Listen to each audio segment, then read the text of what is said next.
विनय, तुम्हारी वजह से मेरी ये हालत हुई है।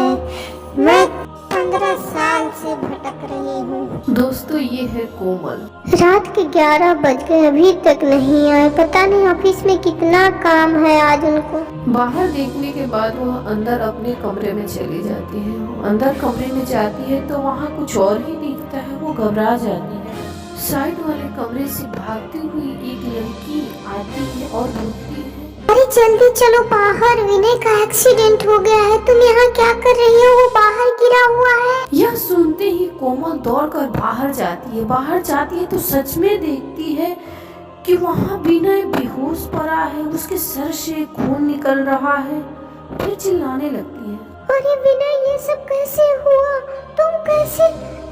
हेल्प करो, कोई तो बचाओ, इतना खून आ रहा है सर से। तभी वह लड़की वहाँ आती है। अरे तुम जाओ अंदर से कुछ पैसे लेकर आओ, हम अभी ले चल रहे हैं इसको हॉस्पिटल। जाओ जल्दी पैसे लेकर आओ। कोमल अंदर भागते हुए जाती है, लेकिन वहाँ जाने के बाद कोमल, कहाँ थी तुम? बहुत तेज भूख लगा है, जल्दी खाना लाओ। मैं आया तो तू रूम में नहीं थी, फिर मैं फ्रेश होने चला गया। बहुत तेज भूख लगी। तुम कब आए? और वो बाहर क्या था? ये क्या हो रहा है मेरे साथ? उसके बाद वो खिड़की से झांक कर देखती है तो बाहर कुछ नहीं होता है। फिर सब कुछ बताती है विनय, लेकिन विनय को विश्वास नहीं होता। फिर उसको बैठाकर समझाने लगता है। अरे कोमल, मेरे लेट आने की वजह से तुम्हारे मन में गंदे गंदे ख्याल आते हैं, इसी का वजह है। ऐसा कुछ हुआ नहीं होगा, होता तो मेरे को कुछ हुआ है देखो। लेकिन रात भर वह चैन से सोती नहीं है। कभी बाहर कभी खिड़की पे देखते हुए रात कटता है। अगली सुबह जब ऑफिस जाने के लिए विनय तैयार होकर आता है तो देखो जी, मेरा मन बहुत घबराया है। शाम को जल्दी घर वापस आ जाना। पता नहीं कल मेरे साथ वो क्या हुआ, क्या सच था। कोमल, फिर कल की बात, वो भ्रम था तुम्हारा। और हाँ, मैं शाम को बहुत जल्दी वापस आऊंगा। तुमको रात को डिनर के लिए बाहर भी ले चलूंगा, ठीक है? फिर वह समझाते हुए उसके प्यार को देखता है कि कैसे मैं देर से आता हूँ तो ये क्या क्या सोच लेती है। फिर वो शाम को जब जल्दी घर वापस आता है तो अपने सोफे पे देखता है। रूही, तुम यहाँ? लेकिन लेकिन रूही, तुम तो मर चुकी हो। हाँ विनय, तुमसे मिलने को मन किया। तभी कोमल आ जाती है। अरे विनय, ये वही लड़की थी जो कल तुम्हारा एक्सीडेंट को बताई और तुम गिरे थे खून में लथपथ। ये मुझे अंदर भेजी, फिर सब कुछ गायब हो गया। विनय यही थी। तभी अचानक हाँ, मैं ही थी विनय।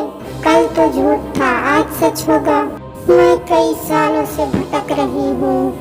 तुम्हारे किए हुए कर्म का सजा मिलेगा तुम्हें। विनय को सब कुछ पता चल गया था। फिर वो उससे माफी मांगता है। तुम्हारी और दिनेश की वजह से मेरी ये हालत हुई।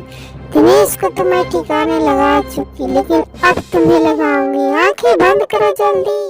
वो दोनों डर से आंखें बंद करते हैं, लेकिन अगले ही क्षण जब आंखें खोलते हैं तो अपने आप को एक खंडहर में पाते। विनय, याद करो आज से 15 साल पहले की घटना। यही वो जगह है। बताओ अपनी पत्नी को, तुम लोग मेरे साथ क्या किए थे? उसके बाद विनय डरते हुए सब कुछ बताता है। हाँ, मुझे सब कुछ याद है, लेकिन मैं अकेला नहीं था उसमें। कोमल, हम लोग पिकनिक के लिए यहाँ स्कूल से आए थे। हम लोग खेल रहे थे। खेलते खेलते हम लोग छत पे चले गए। वहाँ जाकर हम लोग आपस में खेल ही रहे थे कि दिनेश ने मुझे धक्का मारा और मैं इसके शरीर पे गिरा और ये छत से नीचे गिर गई। हम लोग डर के मारे वहाँ से भाग गए। नीचे गए तो हमारे स्कूल की गाड़ी एक जा चुकी थी और एक जा रही थी। हम जल्दी जल्दी बैठ के उसमें। उसके बाद वह मैं चिल्लाती रही, मैं कराती रही, कोई नहीं आया मुझे बचाने। वैसे ही तड़प तड़प के मेरे प्राण निकल गए। अब तुम भी वैसे ही तड़पोगे, मरोगे। दिनेश तो चला गया, अब तेरी बारी है। उसके बाद वह गिड़गिड़ाने लगता है उसके सामने, लेकिन गिड़गिड़ाने का उस पर कोई असर नहीं होता है। वो बहुत मेहनती करता है उससे। फिर उसके बाद वह जैसे ही क्रोधित होकर उसके तरफ बढ़ती है, तभी कोमल हनुमान चालीसा पढ़ने लगती है और कहती है कि जल्दी यहाँ से निकलो तुम। उसके बाद वो खुद भी हनुमान चालीसा पढ़ते हुए दरवाजे की तरफ बढ़ने लगती है और पढ़ते पढ़ते वो निकल जाते हैं दोनों, और ये चुड़ैल देखती रह जाती है। बस तो तुम दोनों बच गए, अगले दिन नहीं बचोगे। तुम्हें छोड़ूंगी नहीं।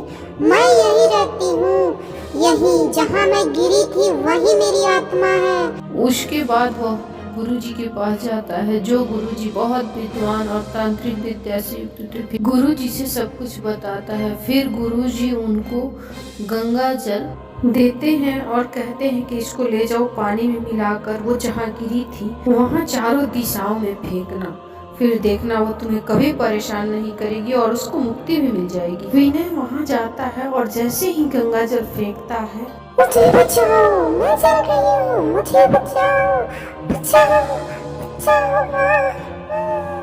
विनय वहाँ खड़े होकर हनुमान चालीसा पढ़ता रहता है। देखता है एक अजीब सी रोशनी आसमान की तरफ गई। दोस्तों, इस तरह गंगा जल के प्रभाव से उसको मुक्ति भी मिल गई और विनय भी बच गया। धन्यवाद दोस्तों। अगर कहानी पसंद आए तो हमें सपोर्ट करें।